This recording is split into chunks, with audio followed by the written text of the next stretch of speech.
जमलेल्या माझ्या तमाम हिंदू बांधवांनो, भगिनींनो आणि मातांनो,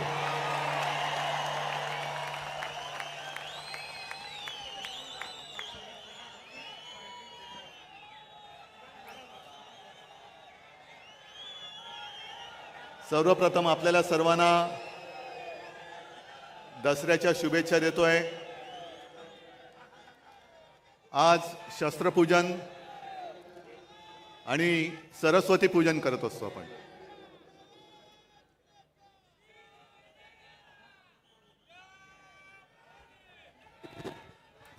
प्रत्येकाकडे वेगळी वेगळी शस्त्र असतात।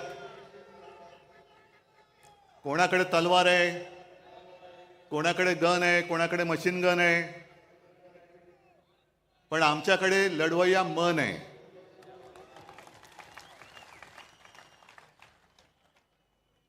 आणि गेल्या अनेक वर्षाच्या परंपरेप्रमाणे आज ठाकरे कुटुंबियांनी सुद्धा जी शस्त्रपूजा केली, त्या पूजेमध्ये बाकी शस्त्र तर आहेत, पण विशेष म्हणजे शिवसेना प्रमुखांचा कुंचला, ज्यांनी फटकारे मारले आणि आपल्या मनगटामध्ये एक चेतना पेटवली, तेच आपलं शस्त्र, त्याची पहिली पूजा केली। आणि नंतर मी आता तुमच्या सगळ्यांची पूजा करतोय, कारण तुम्ही सुद्धा माझी शस्त्र आहात। ही लढाई काही साधी सोपी नाहीये। एका बाजूला सगळे बलाढ्य अब्दाली सारखी माणसं, केंद्राची सत्ता, शासकीय यंत्रणा, म्हणजे तेव्हा जशा स्वाऱ्या यायच्या आणि गावाच्या गावं नेस्तनाबूत करायची, तसं यांनी सुद्धा एक मनसुबा आखला की आता उद्धव ठाकरे आणि शिवसेनेला नेस्तनाबूत करा। पण त्यांना कल्पना नाही की ही नुसती शिवसेना नाहीये, तर ही वागणूक आहे जी मला बाळासाहेबांनी दिलेली आहे। तुमचं कौतुक कसं करायचं, तुमचे ऋण कसे फेडायचे, या जन्मात तर मी फेडू शकणार नाही। तुमच्या सगळ्यांचं पाठबळ जर माझ्यासोबत राहिलं नाही किंवा नसतं, तर मी आज उभाच राहू शकलो नसतो। सगळं काही ओरबाडून घेतल्यानंतर सुद्धा तुम्ही आणि तुम्हीच आई जगदंबेसारखे माझ्या सोबत उभे राहिलात। त्याच्यामुळे मला या दिल्लीकरांची पर्वा नाहीये, तुमच्या म्हणजे त्यांच्या। येऊ देत, किती पिढ्या यायच्या तेवढे येऊ द्या, ते इथे गाडून त्यांच्या उरावरती मी भगवा फडकून दाखवेन।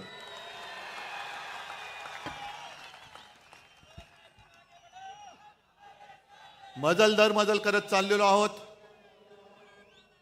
56 वर्ष, 57 वर्ष,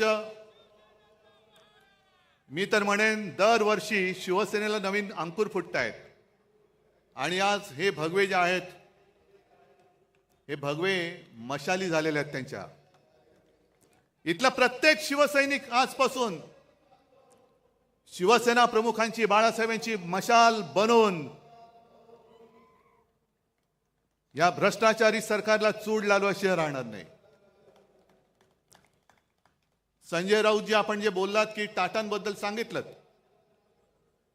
की उद्योगपती गेल्यानंतर हळहळ वाटणं हे फार हल्ली दुर्मिळ झाले। याचं कारण असं आहे की टाटांसारखे उद्योगपती हे अशी विरळे असतात। टाटांनी काय केलं, अनेक गोष्टी त्यांनी दिल्या, पण आपल्या रोजच्या जेवणातली लज्जत वाढवण्यासाठी टाटा नमक दिलं। आणि आत्ताचे जे उद्योगपती आहेत ते अख्खं मिठागर गिळतायत। म्हणून टाटा गेल्याची ह्याचं वाईट वाटतंय, आणि मिठागर गिळणारे जात का नाहीत याचं सुद्धा वाईट वाटतंय। जे जायला पाहिजे ते जात नाहीत, आणि जे जाऊ नयेत अशी लोक जात आहेत। पण एक गोष्ट मला आवर्जून सांगायला पाहिजे, टाटा साहेबांची आठवण मुद्दामून सांगतो, कारण शिवसेना प्रमुख आपल्यातून गेल्यानंतर, तसे गेलेले नाही, तिकडे प्रत्येकाच्या हृदयात शिवसेना प्रमुख आहेतच। पण टाटा साहेब घरी आले होते आमच्या कुटुंबियांची भेट घ्यायला। बराच वेळ बसले, गप्पा मारल्या, आणि निघताना मला सांगितलं की उद्धव, एक लक्षात ठेव, तुला आणि मला खूप मोठी परंपरा आणि वारसा लाभलेला आहे. तुला जसा शिवसेना प्रमुखांचा वारसा लाभलाय तसा मला JRD टाटांचा लाभलेला आहे. आणि JRD नंतर जेव्हा मी काम सांभाळायला सुरुवात केली त्याने माझ्यावरती हा संपूर्ण कारभार सोपवला. मी कामकाजाला सुरुवात केल्यानंतर बरेच दिवस असं व्हायचं की कोणताही निर्णय घेताना माझ्या मनात यायचं की आज JRD असते तर काय केलं असतं, आणि म्हणे मी निर्णयच घेऊ शकत नव्हतो. आणि अचानक माझ्या लक्षात आलं की अनेक वर्ष JRDने मला काम करताना बघितलंय, माझी शैली बघितली, माझी पद्धत बघितली, आणि त्यांचा जेव्हा पूर्ण विश्वास माझ्यावरती बसला की माझा वारसा हा रतनच पुढे घेऊन जाऊ शकेल, तेव्हा त्यांनी माझ्या खांद्यावरती धुरा ठेवली. आणि तसंच तुझं आहे. जशी माझी निवड JRDने केली तशी तुझी निवड शिवसेना प्रमुखांनी केलेली आहे. शिवसेना प्रमुखांनी तुला बघितलेलं आहे. कठीण काळात तू काय करतोस, कसा लढतोस, तुझे निर्णय तू कसे घेतोस, हे बघितल्यानंतर जेव्हा त्यांना खात्री पटली की हा माझा वारसा पुढे समर्थपणाने घेऊन जाऊ शकेल, तेव्हाच त्यांनी तुझी निवड केलेली आहे. म्हणून तुला जे ज्या वेळेला योग्य वाटेल तेच तू कर, हेच शिवसेना प्रमुखांना अभिप्रेत आहे. आणि तेच मी करतोय. मी कुठेही बाळासाहेबांचा विचार सोडलेला नाही. भाजपला लाथ घातली याचं कारण त्यांचं हिंदुत्व आहे, गोमूत्रधारी बुरसटलेले हिंदुत्व आहे, म्हणून मी त्यांना लाथ घातली. आणि आज या परत लोकशाहीच्या युद्धाला सुरू करताना मी तुम्हाला जाहीर प्रश्न विचारतो, मी घेतलेला निर्णय योग्य आहे का अयोग्य आहे? जे मी त्यांच्याशी लढतोय हे बरोबर आहे का चूक आहे? बरोबर आहे ना?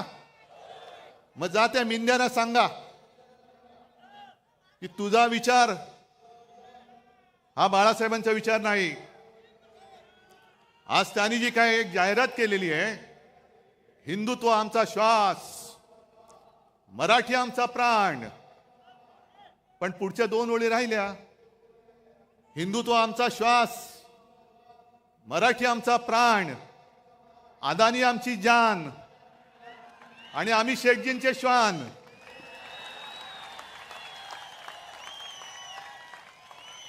हे शेपूट हलवणारे, मी कुत्र्यांचा अपमान अजिबात करू इच्छित नाही, कारण कालच आपण पाहिलं टाटांचा सुद्धा आवडता कुत्रा, तसा मी सुद्धा कुत्र्यावरती प्रेम करतो. मी श्वानप्रेमी आहे. अर्थात समोर तेजस बसलाय, तो म्हणेल बाबा हे काय बोलतोयस, पण मी लांडगा प्रेमी नाहीये. लांडग्यावरती प्रेम करणारं एवढं औदार्य माझं नाहीये. हे लांडगेत वाघाचं कातड पांघरण्याचा प्रयत्न करतायत, काय काय उघडं पडते त्यांना माहिती नाहीये, पण चाललंय आपलं. एक लक्षात घ्या की आजची लढाई आपण लढायला जातो आहोत, हे महाभारत आहे. जसं कौरव माजले होते आणि अधर्माच्या बाजूने उभे राहिले होते, 100 होते, पांडव 5 होते.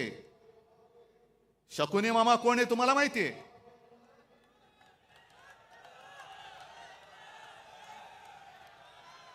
पण कौरवांची जी मस्ती होती की तुम्हाला आम्ही सुईच्या अग्रावर मावेल एवढी सुद्धा जमीन देणार नाही, तीच वृत्ती या भाजपची आहे. या देशात दुसरा कोणताही पक्ष शिल्लक राहता कामा नये, फक्त आणि फक्त भाजप राहिला पाहिजे. मग सुईच्या अग्रावर जमीन जरी मावली नाही तरी सुईची अग्र तुमच्या कुठे टोचेल. आणि आता तलवारी आहेत, तुम्ही आम्हाला संपवायला निघालात, किती मस्ती करणार? ज्यांनी तुम्हाला संकट काळामध्ये साथ दिली, मी काल परवाकडे बोललो की पाप आमचं आहे की महाराष्ट्रामध्ये यांना कोणी विचारत नव्हतं, तेव्हा आम्ही यांना खांद्यावरती घेऊन पूर्ण महाराष्ट्र फिरवला. आज सुद्धा आमची इच्छा आहे की भाजपला आम्हाला राजकारणामध्ये खांदा द्यायचा आहे. ही वृत्ती संपवावीच लागेल. मी आणि फक्त मीच, दुसरं कोणी नाही, हे नाही चालणार. पण महाभारत मी एवढ्यासाठी म्हणालो की जशी परिस्थिती अर्जुनाची झाली होती, अरे मी कोणाशी लढू? माझेच सगळे आप्तसोके माझ्या समोर आहेत, शस्त्र घेऊन उभे राहिलेले आहेत. ज्यांना मी घरातलं माझं मानलं, ज्यांना मी मोठं केलं, तीच नालायक माणसं आज माझ्यासमोर माझ्यावरती वार करायला चालून येत आहेत. मी कसा लढू? आणि म्हणून कृष्णाला अर्जुनाला गीता सांगावी लागली की शेवटी आपलं कोणी नसतं. आपल्या समोर जो उभा राहत होता आपला शत्रू, आणि आपल्या सोबत राहत होता आपला मित्र. शत्रू समोर उभा आहे त्याच्याकडे न बघू नकोस, त्याला पहिला तुला ठेचलाच पाहिजे, ठेचावाच लागेल. आणि हीच शिकवण आम्हाला छत्रपती शिवाजी महाराजांनी दिली. म्हणजे माझे आजोबा प्रबोधनकार जे नेहमी सांगायचे की कृष्णाने गीता सांगितल्या अर्जुनाला, कारण अर्जुन गर्भगणित झाला, कसा लढू? मग तेव्हा कृष्णाला त्याला बळ द्यावं लागलं आणि मग अर्जुन उभा राहिला. कृष्णाने गीता सांगितल्या अर्जुनाला, पण अंमलात आणली ती आमच्या छत्रपती शिवाजी महाराजांनी. महाराजांच्या सुद्धा अंगावरती सगळे आप्तस्वकीय आले होते, आपलीच लोक आली होती, पण महाराजांनी बघितलं नाही हा कोण आहे. जो स्वराज्यावरती चालून येतो तो माझा शत्रू, त्याला त्याचा शिरच्छेद केलाच पाहिजे. तशीच ही लोक ही आज आपल्या अंगावरती चालून येत आहेत. यांना यांचा राजकारणामध्ये शिरच्छेद केलाच पाहिजे, करावाच लागेल. आणि एवढं मोठं दैवत आपलं छत्रपती शिवाजी महाराज, हे भाजप आणि मोदींना वाटतंय हे मतं मिळवणारे मशीन आहे. मशीन नाहीये, ते आमचं दैवत आहे. अरे आपण जय श्रीराम बोलतो, पण पुराणामध्ये प्रभू रामचंद्र होऊन गेले. आज सुद्धा आपण दसरा, श्रीरामाने रावणाचा वध केला म्हणून आपण तो पाळतो. किती त्यांनी राक्षस मारले, किती दैत्य मारले. त्यांच्याबरोबर प्रभू रामचंद्राबरोबर वानर सेना होती, आणि आपण त्यांना देव मानतोच, आम्ही जय श्रीराम बोलतोच. पण मग आमचे छत्रपती शिवाजी महाराज कोण होते? फार पूर्वी नाही, छत्रपती शिवाजी महाराजांनी सुद्धा त्यावेळेला जे आले होते स्वराज्यावरती चालून, त्यांचा वध केला नसता तर आपण आज नसतोच. आपलं काय झालं असतं कोणालाच माहिती नाहीये. मग जसे प्रभू रामचंद्रांनी तेव्हा दैत्य मारले, राक्षस मारले, तसेच माझ्या शिवाजी महाराजांनी सुद्धा दैत्यच मारले, राक्षस मारले. अफजल खान सुद्धा राक्षसच होता. आणि ज्याप्रमाणे भाजप केवळ मतांसाठी छत्रपती शिवाजी महाराजांचा पुतळा उभारला, म्हणजे मतं मिळवलीत, पण नालायकानं तुम्ही पुतळा उभारण्यामध्ये सुद्धा पैसा खाल्लात. 8 महिन्याच्या आत तो पुतळा कोसळून पडतो आणि आम्ही त्याच्याहून मोठा पुतळा बांधू. म्हणजे काय? पुन्हा कॉन्ट्रॅक्टरच्या खिशामध्ये आम्ही पैसे घालू. आम्ही महाराजांचे पुतळे नुसते नाही उभारत, त्याची पूजा करतो. आणि आज मी तुम्हाला वचन देतोय, आपलं सरकार आल्यानंतर प्रत्येक जिल्ह्यामध्ये मी छत्रपती शिवाजी महाराजांचं मंदिर बांधल्याशिवाय राहणार नाही. ते आमचं दैवत आहे. होय, आम्ही आमच्या देवाऱ्यामध्ये सुद्धा छत्रपती शिवरायाची पूजा करणार. जसं आम्ही जय श्रीराम म्हणतो, तसं आम्ही जय शिवराय सुद्धा त्याच किंवा त्याहून मोठ्या आवाजामध्ये म्हणणार. जय शिवराय, जय शिवराय हा माझ्या महाराष्ट्राचा मंत्र आहे. आणि माझी तर अशी इच्छा आहे, छत्रपती शिवाजी महाराजांनी संपूर्ण देशात पहिला प्रथम आरमार उभं केलं, म्हणून मग ते INS शिवाजी वगैरे सगळं ते आलं. महाराष्ट्रामध्ये प्रत्येक जिल्ह्यात तर मी मंदिर उभारीनच, पण आपल्या देशामध्ये सगळ्या राज्यामध्ये छत्रपती शिवाजी महाराजांचं मंदिर उभारलं गेलं पाहिजे. प्रत्येक राज्यामध्ये उभारलं गेलं पाहिजे. आणि मंदिर केवळ मंत्रोच्चारासाठी नाही, तर त्यांच्या आयुष्यातले जे काही प्रसंग आहेत, ज्याला पुरावे आहेत, हे सगळे प्रसंग त्या मंदिरात आणि मंदिराच्या आजूबाजूला शिवचरित्राच्या निमित्ताने किंवा त्या दृष्टीने हे कोरले जातील किंवा दाखवले जातील. नाहीतर छत्रपती शिवाजी महाराजांची जयंती आली, राज्याभिषेक दिन आला की पुतळा साफसूफ करायचा, त्याला हार घालायचा, छत्रपती शिवाजी महाराज की जय बोलायचं. हे एवढ्यापुरतं आमचं दैवत नाही. आमचं दैवत खूप मोठं आहे.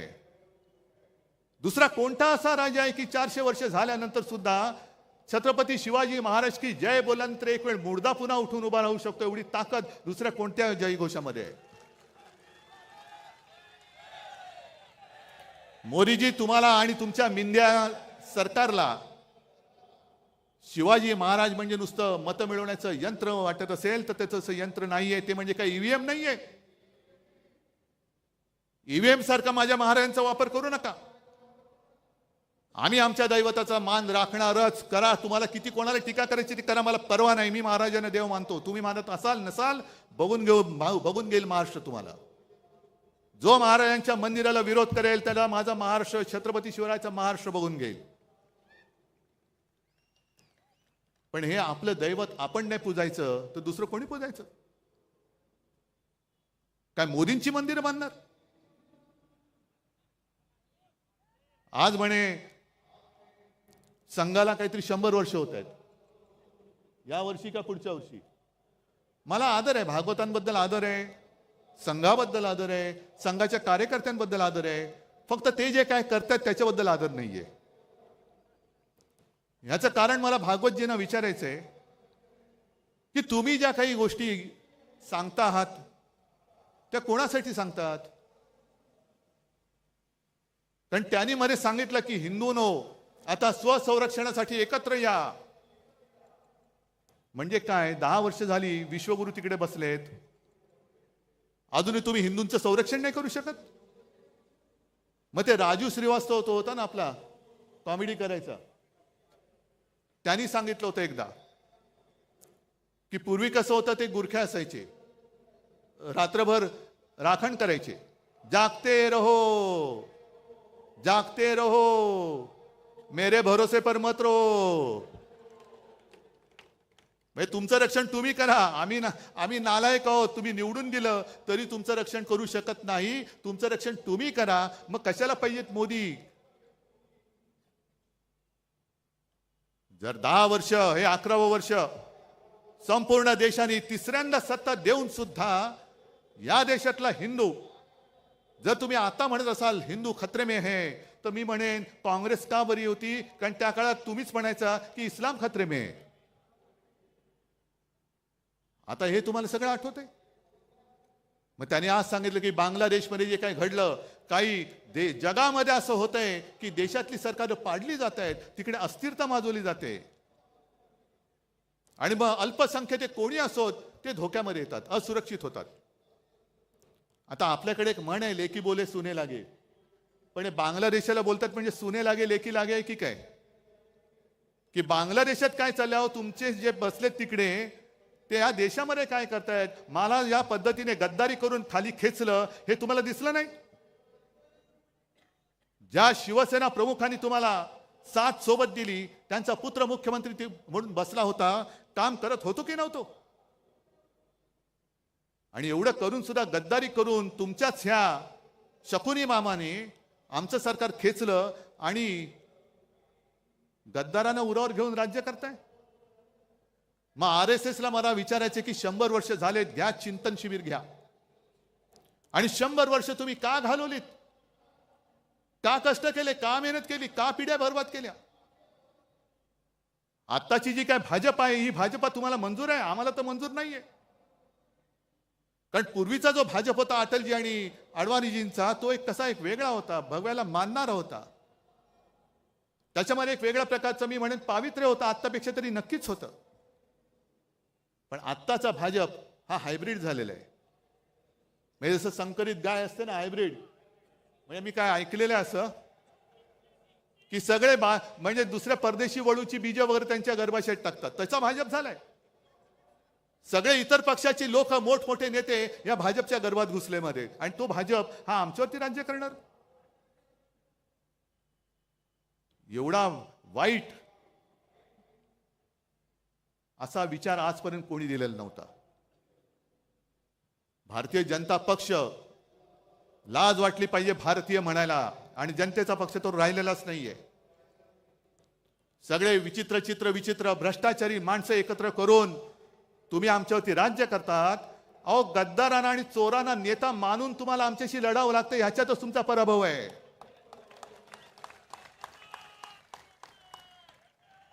चोरांना डोक्यावर बसवत आहे, गद्दारांना डोक्यावर बसवत आहे आणि किती खाताय, किती भ्रष्टाचार करताय. बरं, हिंदुत्व हिंदुत्व म्हणजे नेमकं आहे तरी काय? मी हा प्रश्न तुम्हाला प्रत्येक दसरा मेळाव्यामध्ये विचारणार आहे. मरे गाईला राज्यमातेचा दर्जा दिला, चांगली गोष्ट आहे. एक देशी प्रजाती म्हणून गाई वाचवलीच पाहिजे. आपली जी देशी गाय आहे ती एक प्राणी म्हणून, प्रजाती म्हणून ती वाचवलीच पाहिजे.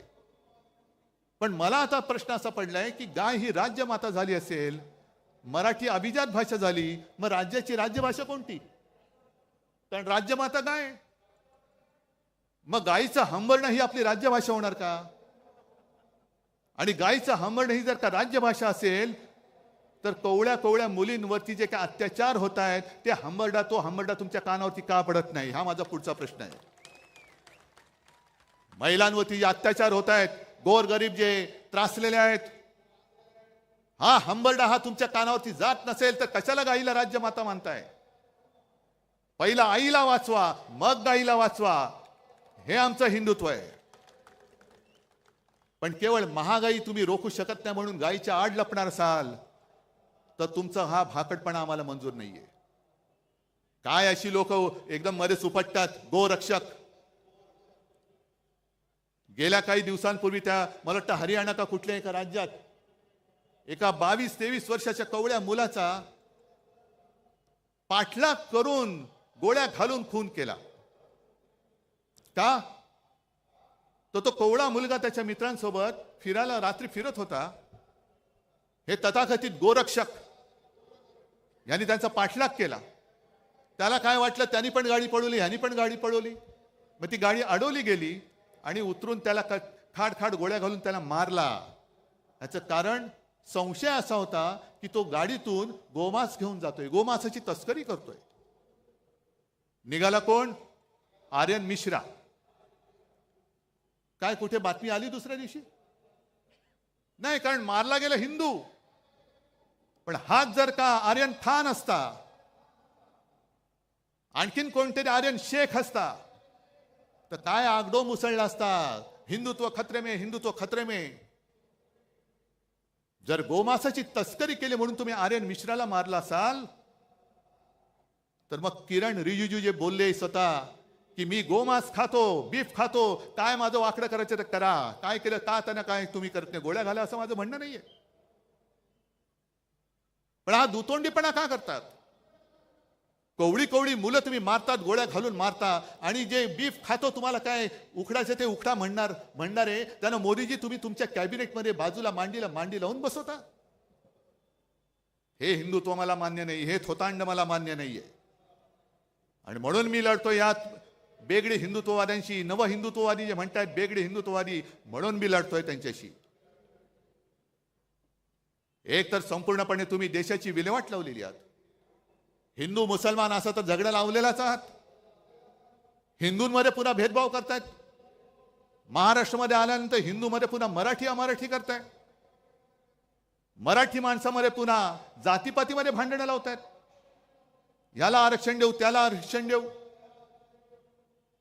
अहो, तुमच्यात जर का धमक असेल तर आजपर्यंत तुम्ही आरक्षण देऊन दाखवायला पाहिजे होतं.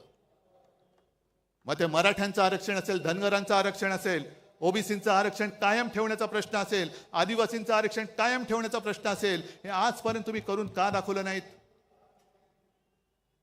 आणि तसं पाहिलं तर 95-96 सालीच्या सुमारास वाजपेयींनी सोलापूरमध्येच जाहीर सभेत आश्वासन दिलं होतं की माझं सरकार आल्यानंतर पहिल्या कॅबिनेटमध्ये मी धनगरांना आरक्षण देईन. वाजपेयीजी जाऊन आज इतके वर्ष झाले, अजूनही धनगर तसेच लढतायत. मराठा माझा तसाच लढतोय. आदिवासी भयभीत झालेले आहेत, ओबीसी भयभीत झालेले आहेत. का तुम्ही हे पाप करतात? का जातीपातीमध्ये भांडणं लावतात? आणि हेच ते शिवतीर्थ आहे जिथून शिवसेना प्रमुखांनी सांगितलं होतं, मराठा मराठेतर, ब्राह्मण ब्राह्मणेतर, 96 कोळी 92 कोळी, स्पृश्य अस्पृश्य, घाटी कोकणी, हे सर्व भेदाभेद गाडून मराठी माणसाची भक्कम एकजूट बांधा. ती मराठी माणसाची एकजूट बांधली गेली नसती, शिवसेना उभी राहिली नसती आणि हिंदुत्वाचे रखवाले म्हणून जेव्हा भाजपवाले शेपटे घालून बिळात बसले होते, तेव्हा जर काही मराठी माणसाची ताकद हिंदुत्व हिंदू म्हणून उभी राहिली नसती तर मोदीजी तुम्ही आज दिल्लीमध्ये दिसला नसतात. ही माझ्या महाराष्ट्राची मराठी माणसाची ताकद आहे. ज्याला तुम्ही चिरडायला निघालात, काय आम्ही काय गुन्हा काय केला होता आणि काय पाप केलं होतं. आज सुद्धा अमित शहा जे बोलतात, मग किती माणसं निर्लज्ज असावीत, माणसाने किती निर्लज्ज असावं. एक 2-4 दिवसापूर्वी आले होते आणि त्यांनी सांगितलं की या वेळेला महायुती, पण 2029ला 100%, म्हणजे यांची एक्सपायरी डेट आज लिहून ठेवलेली आहे. अहो अमितजी, एक तर पहिलं तुमचा भाजपा सांभाळा, कारण 10-15 दिवसापूर्वी मी नागपूरला गेलो होतो. आपण बाबा शहरी बाबू आहोत. मी शेतकऱ्यांचं कर्जमुक्त जरूर केलं, माझं कर्तव्य म्हणून केलं. गोरगरिबांना 10 रुपयामध्ये शिवभोजन दिलं, जरूर दिलं, माझं कर्तव्य म्हणून दिलं. कोरोनामध्ये सुद्धा मी काम जे केलं तुमच्या सगळ्यांच्या आशीर्वादाने माझं कर्तव्य म्हणून केलं.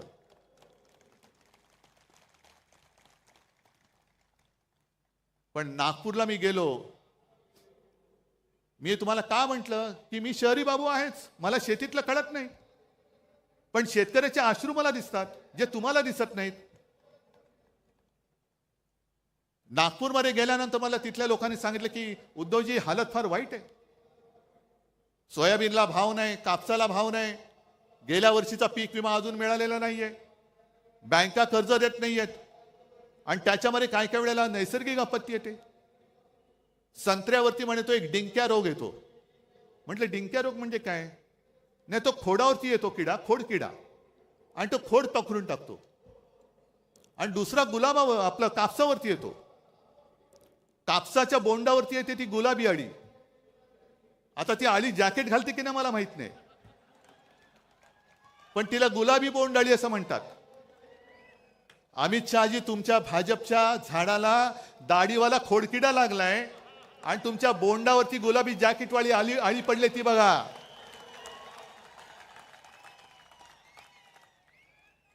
ते बघा, तुमच्या डोळ्यात देखत आम्हाला वाईट वाटतंय.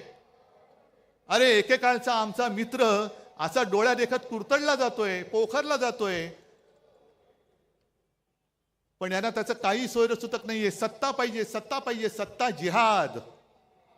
कोणी चालेल पण सत्ता पाहिजे, याला म्हणतात सत्ता जिहाद. आणि एक एक बातम्या ज्या काही मी वाचतोय, तुम्ही वाचतात. मला वाटतं माझ्या आधीच्या वक्त्यांनी त्याचा समाचार घेतलाय, आदित्यने पण घेतलेला आहे. एक तर बातम्या मी वाचतोय, आता खूप आणले, काय काय वाचायचं. हे बघा, 225 कोटींच्या थकीत देण्यांमुळे पालिकेचा मोडला आर्थिक कणा. हे कुठला? भिवंडी पाणी वीज बिल थकले, कर्मचारी ठेकेदारांची देणी तुंबली, म्हणजे भिवंडीची कथा. आणि बाजूला बातमी, नव्या मुंबई विमानतळावरती सुखोई विमान उतरले. ते सुखोई नव्हतंच, दुसरं होतं. म्हणजे हा सगळा जो काही धूळफेकीचा कारभार चाललेला आहे, त्याच्यानंतर हे दुसरं आहे.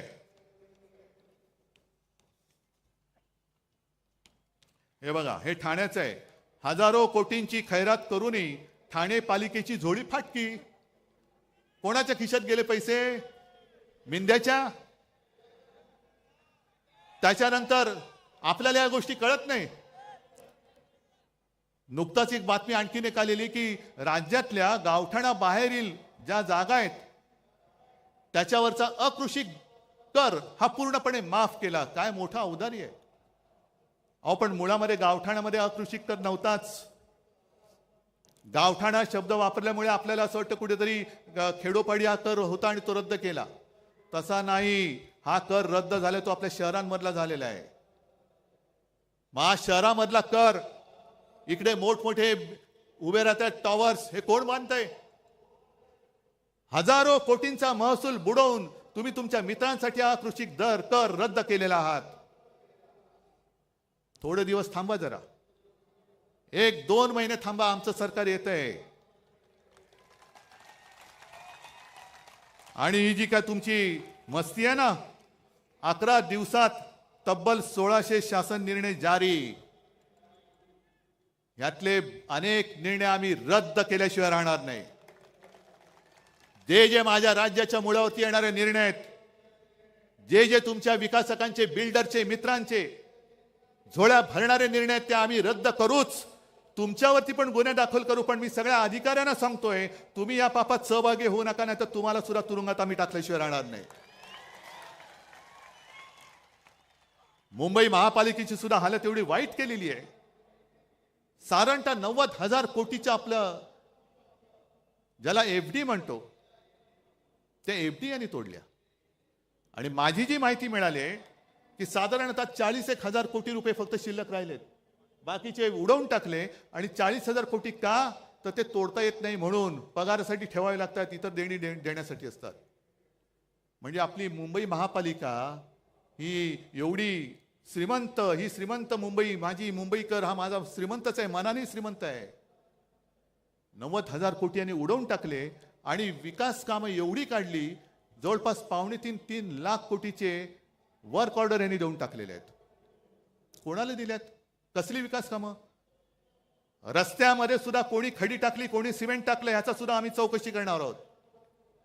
आणि मी तुमच्या सगळ्यांच्या साक्षीने मुंबई महापालिका आयुक्तांना आवाहन करतोय, हा माझ्या मुंबईकराचा पैसा आहे. हे 3 लाख कोटी तुम्ही कोणाच्या उरावरती, कोणाच्या सांगण्याने टाकले, ते सगळे त्या कॉन्ट्रॅक्टर सकट कोणत्या कामासाठी सकट टाकले, ते आम्हाला त्याची यादी पाहिजे. आमचं सरकार आल्यानंतर आम्ही घेऊच. पण तुमच्यामध्ये जी काही एक आम्ही सुद्धा जी शपथ घेतो, तुम्ही पण घेता ना शपथ. मग 3 लाख कोटी तुम्ही असे माझ्या महाराष्ट्राचे उधळून टाकले. राज्य सरकारने सुद्धा कर्ज घेण्याची जी एक मुदत असते दर महिन्यामध्ये, माझी माहिती अशी आहे, अंबादास तुम्ही चौकशी करा, त्यांनी फ्रंट लोडिंग हा एक शब्द आहे. म्हणजे काय की उद्या जे घेणार असू ते आज घ्या. डिसेंबरची कर्ज घेण्याची मुदत ही आज वापरलेली आहे, आज वापरले. म्हणजे तुम्ही कर्ज काढून फटाके फोडताय आणि माझ्या सर्वसामान्य लोकांना गुंगवून टाकताय की बघ आम्ही दिवाळी साजरी करतोय. अरे पण कर्ज काढलंयस.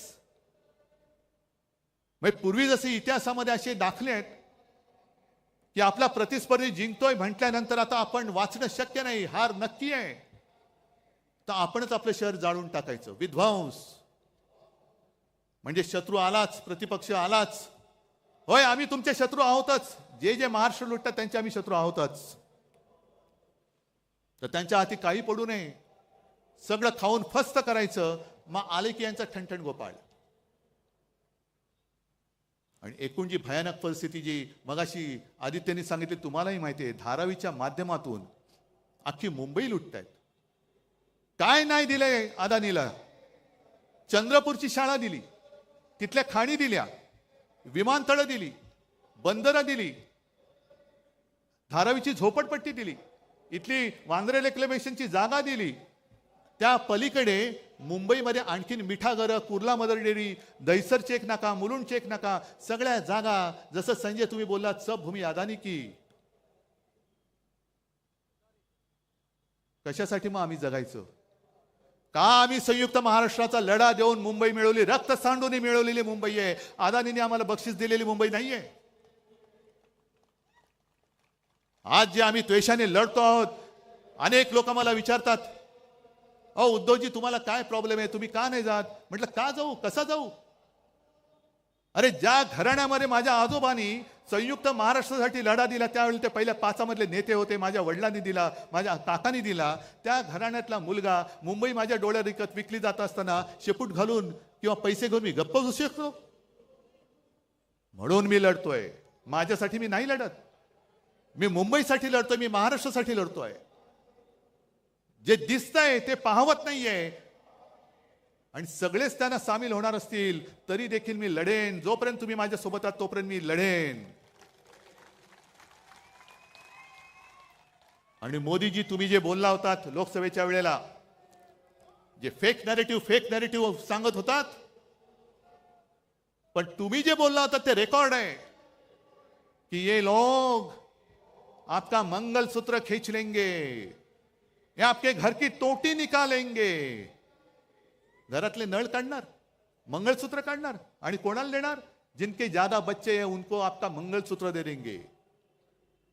मग मी त्याच भाजपला आणि मिंध्यांना विचारतोय, मग तुम्ही काय संपूर्ण महाराष्ट्र लुटून माझ्या महाराष्ट्रातल्या महिलांचं मंगळसूत्र अदानीला देणार आहात, की अदानीचं मंगळसूत्र माझ्या महाराष्ट्राच्या गळ्यात बांधणार आहात?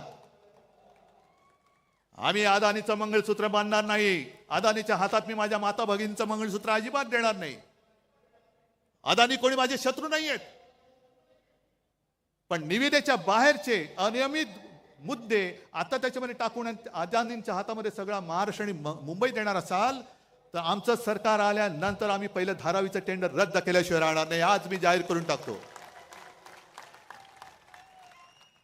धारावीकरांना हाकलून द्यायचं, धारावीकरांना उचलून मिठागरात टाकायचं, लांब लांब फेकून द्यायचं. मग आमचं सरकार आल्यानंतर मी धारावीमध्ये माझ्या पोलिसांना जागा देईन, गिरणी कामगारांना जागा देईन. जे मराठी माणसं तुम्ही मुंबईतनं तडीपार करताय त्या सगळ्या मराठी माणसांना मी धारावीत आणेन. आणि वांद्रे सरकारी कर्मचाऱ्यांची जी वसाहत आहे, मी मुख्यमंत्री असताना शेवटच्या कॅबिनेटमध्ये मी निर्णय घेतला होता की माझ्या सरकारी कर्मचाऱ्यांनी जिथल्या तिथे घर मी देईन. हे सरकार बदलल्यानंतर निर्णय बदलला. संपूर्ण जागा त्यांनी कोर्टाला देऊन टाकली. कोर्टाला जागा द्यायला आमची ना नाही, आम्ही त्यावेळेला कोर्टाला जागा देत होतो, कोर्ट सुद्धा त्याला मान्य होत होतं. पण त्या सगळ्या सरकारी कर्मचाऱ्यांना सांगतोय की घाबरू नका, सगळे एकजुटीने जर का सोबत राहिला तर हे सरकार आपण आपलं आणूच. आणि जो निर्णय मी माझ्या मंत्रिमंडळात घेतला होता की सरकारी कर्मचाऱ्यांनी जिथले तिथे घर आणि कोर्टाला सुद्धा तिकडे बाजूला जागा, ही माझं सरकार आपलं सरकार आल्यानंतर मी केल्याशिवाय राहणार नाही. का नाही करायचं हे? नाहीतर मग शेवटी कशाला नावं घ्यायची, कशाला छत्रपती शिवाजी महाराजांची मंदिरं बांधायची? मंदिर एवढ्यासाठीच बांधायचं की आता जे महिलांवरती अत्याचार चाललेले आहेत आणि हे लगेच कोण देवा भाऊ हा भाऊ, अरे काय इतर वेळेला सगळं खाऊ. पण जसं त्या ठाण्यामध्येच ना, ठाणे जिल्हा ना, तो शिंदेला गोळी घातली, शिंदेला गोळ्या घातल्या ना, शिंदेला गोळ्या घालायलाच पाहिजे होत्या. आणि आनंद दिघे असते आज तर त्यांनी सुद्धा शिंदेला या पापाबद्दल गोळी घातलीच असती. आनंद दिघेने पहिली शिंदेला गोळी घातली असती की असा हा नराधम महिलेवरती अत्याचार करतो, आईवरती वार करतो, हा नराधम जगायच्या लायकीचा नाही. म्हणून शिंदेला गोळी घातली, बरंच झालं. शिंदेला गोळी घातली याचं दुःख नाहीये, शिंदेला मारायलाच पाहिजे होता. पण शिंदेला मारल्यानंतर जसं आपल्या मराठीमध्ये म्हणतात, म्हातारी मेल्याचं दुःख नाही पण काळ सोकावतोय. शिंदेला गोळी का घातली? कारण तुमचे बाकीचे सगळे जे होते त्यांना वाचवण्यासाठी, तुम्ही पुरावा नष्ट करण्यासाठी म्हणून शिंदेला गोळी घातली असेल तर त्याचा सुद्धा उलगडा झाला पाहिजे. पण तरी देखील शिंदेला गोळी आनंद दिघेने घातलीच असती.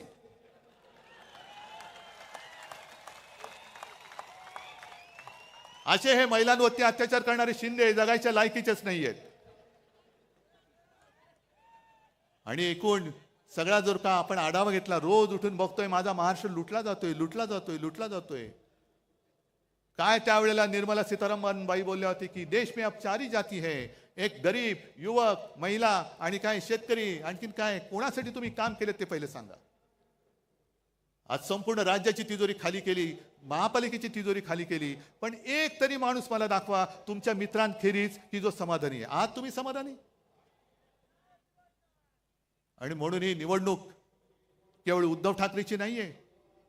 जे चंद्रचूड बोलले की मला निवृत्तीनंतर इतिहासात माझी काय म्हणून दखल घेतली जाईल, चंद्रचूड साहेब अजूनही वेळ गेलेली नाही.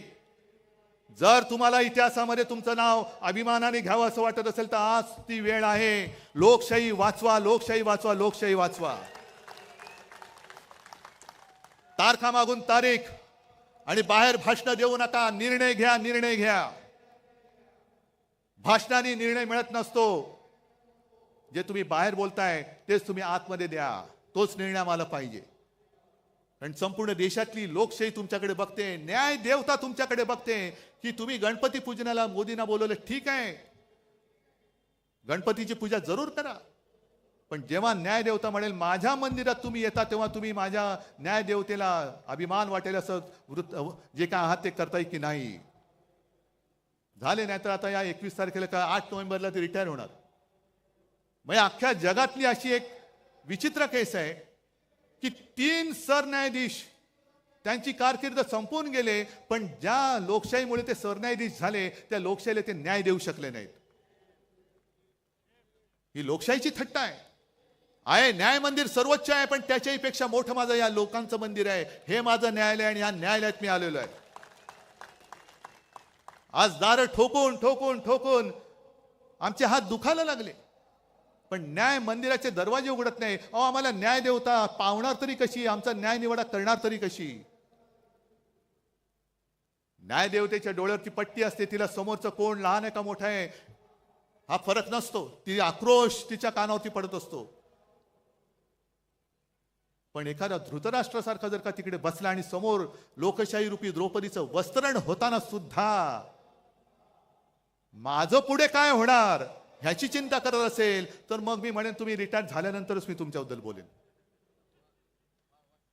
कारण आता बोललो तर तुम्ही इतर वेळेला तारीख पे तारीख, पण आता काय बोललो तर मी घरी पोहोचेपर्यंत तुमचा हातोडा पडेल डोक्यामध्ये. पण ही लढाई जे मी तुम्हाला म्हटलं ही केवळ माझ्यासाठी नाही, तर महाराष्ट्राची ओळख सांगणारी लढाई, महाराष्ट्राची ओळख ठरवणारी लढाई आहे. आणि म्हणून जे महाराष्ट्राचं वर्णन आहे, हे वर्णन आपण जे म्हणतो ना, मुद्दामून मी लिहूनच आणले. मंगल देशा पवित्र देशा, राकट देशा कणखर देशा, दगडांच्या देशा नाजूक देशा, कोमल देशा फुलांच्याही देशा, अंजन कांचन करवंदीच्या काटेरी देशा, बकुल फुलांच्या प्राजक्तीच्या दळदारी देशा. ह्या दरिद्रांच्या देशा नाही, दळभद्रांच्या देशा नाही, दळदारीच्या देशा, भावभक्तीच्या देशा आणि बुद्धीच्या देशा, शाहिरांच्या देशा, करत्या मर्दांच्या देशा. हे वर्णन आपल्याला कायम ठेवायचं आहे की गद्दारांच्या, लाचारांच्या, भ्रष्टाचारांच्या देशा असं करायचंय. भ्रष्टाचार एवढा प्रचंड झालेला आहे की मध्ये मी ऐकलं की 70,000 कोटीचा भ्रष्टाचार करणारे सुद्धा लाजून बाहेर पडतायत. त्यांना सुद्धा लाज वाटायला लागली की अरे एवढे मोठे आहेत, माझा 70,000 कोटीचा घोटाळा काहीच नाही, यांच्यातनं बाहेर पडलेलं बरं, अशी बातमी आहे.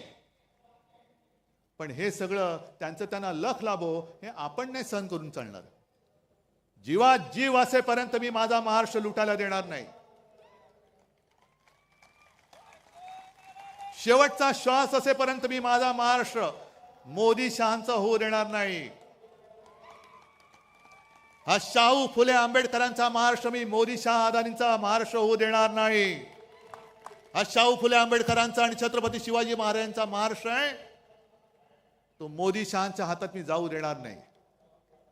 आणि म्हणून मी एक सहज आठवण म्हणून याच व्यासपीठावरती एक शपथ घेतली होती. आहे का रे?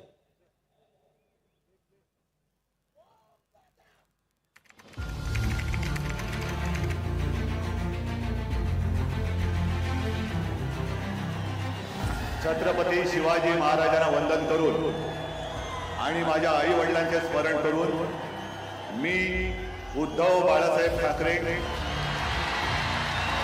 ईश्वर साक्ष शपथ घेतो की कायद्याद्वारे स्थापित झाले आहे अशा भारतीय संविधानाबद्दल मी खरी श्रद्धा व निष्ठा बाळगेन. मी भारताची सार्वभौमता व एकात्मता उन्नत राखीन. मी महाराष्ट्र राज्याचा मुख्यमंत्री म्हणून माझी कामे निष्ठापूर्वक व शुद्ध बुद्धीने पार पाडीन आणि संविधान व कायदा यानुसार सर्व तऱ्हेच्या लोकांना मी निर्भयपणे व निस्पृहपणे तसेच कोणाच्याही विषयी ममत्वभाव किंवा आकस न बाळगता न्याय वागणूक देईन.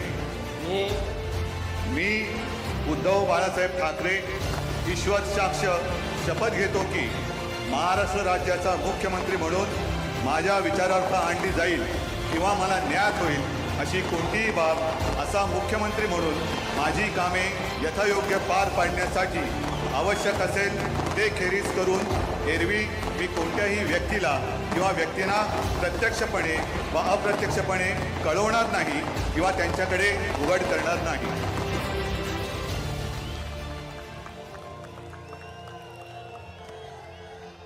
मी शपथ घेतली होती तुमच्या सगळ्यांच्या साक्षीने, आणि जशी शपथ घेतली होती तसा वागलो की नाही वागलो? आज तर माझ्याकडे काही नाहीये, पक्ष नाही, चिन्ह नाही. अगदी निर्लज्जपणाने वडील सुद्धा चोरलेत, कारण स्वतःमध्ये धमक नाही. पण आज काही नसताना तुम्हाला सोबत घेऊन मी शपथ घेतोय. तुम्ही सुद्धा माझ्यावर शपथ घ्या. आहे तयारी? ठीक आहे, मग घ्या शपथ. मी एक स्वाभिमानी महाराष्ट्र प्रेमी म्हणून शपथ घेतो की 106 हुतात्म्यांच्या बलिदानातून मिळालेला महाराष्ट्र मी लुटारू आणि दरोडेखोरांच्या हाती जाऊ देणार नाही. मी शपथ घेतो की छत्रपती शिवराय व हिंदू हृदय सम्राट शिवसेना प्रमुख बाळासाहेब ठाकरे यांनी मराठी माणसांची भक्कम एकजूट उभी केली, ती मी अभेद्य ठेवेन. मी शपथ घेतो की महाराष्ट्रात अंधकार घडवणाऱ्या दिल्लीतील शहाण्यांना रोखण्यासाठी मी हिंदू हृदय सम्राट शिवसेना प्रमुख बाळासाहेब ठाकरे यांची मशाल बनून लढत राहीन.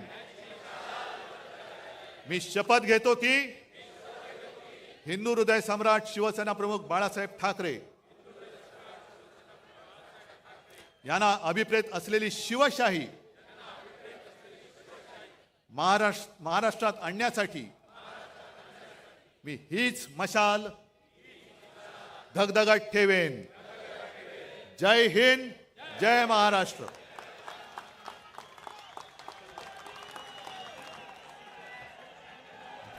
छत्रपती शिवाजी महाराज की जय. भवानी.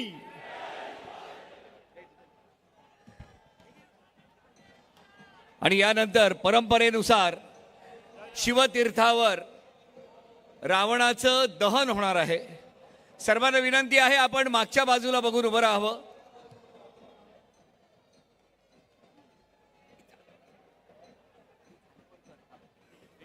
सर्वांना विनंती आहे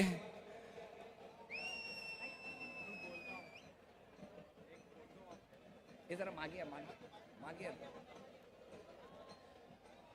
रावणाचं दहन परंपरेनुसार रावण दहन या शिवतीर्थावर पार पडत आहे.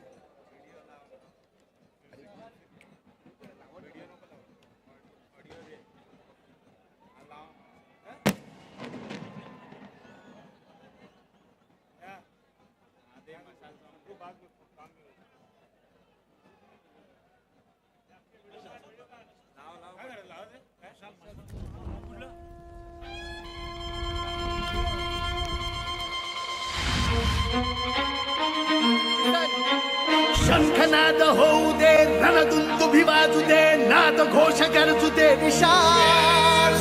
दुष्ट शक्ती जाळण्या, मार्ग स्पष्ट दावण्यात पेटू दे शिवसेनेची मशाल. सर्वांना विनंती आहे राष्ट्रगीतासाठी सर्वांनी उभं राहावं.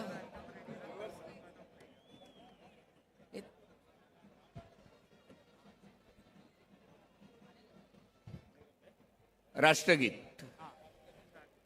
जनगण मन अधिनायक जय हे भारत भाग्य विधाता. पंजाब सिंध गुजरात मराठा द्राविड उत्कल बंगा. विंध्य हिमाचल यमुना गंगा उच्चल जलधि तरंगा. तव शुभ नामे जागे, तव शुभ आशीष मागे गाहे तव जय गाथा जनगण मंगलदायक जय हे भारत भाग्य विधाता जय हे जय हे जय हे जय जय जय जय हे भारत माता की. यानंतर सिनेटचे सर्व सदस्य पक्षप्रमुख उद्धवसाहेब ठाकरे यांना मुंबई विद्यापीठाची प्रतिकृती भेट म्हणून देत आहेत. विजयी उमेदवार सर्व सिनेट सदस्य मुंबई विद्यापीठाचे.